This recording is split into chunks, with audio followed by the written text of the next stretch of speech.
গণঅভ্যুত্থানে শেখ হাসিনা সরকার পতনের পর কোন প্রেক্ষাপটে তিনি দেশে ফিরেছিলেন এবং অন্তর্বর্তীকালীন সরকারের প্রধান উপদেষ্টার দায়িত্ব নিয়েছেন, নিউ ইয়র্কে এক সাক্ষাৎকারে সে কথাই জানিয়েছেন doctor Mohammad Yunus.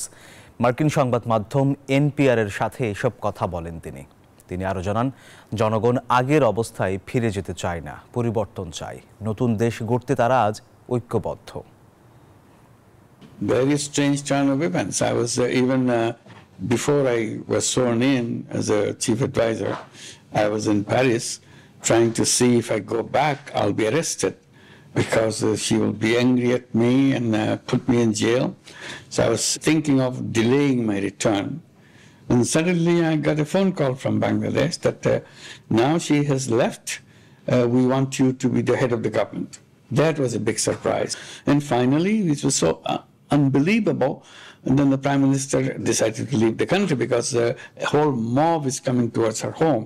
When the students called me up and explained what their situation is, finally I said yes. I said, you have given lives for this. If you can give lives, I can remove all my other consideration. I can be of your service. I'll do that.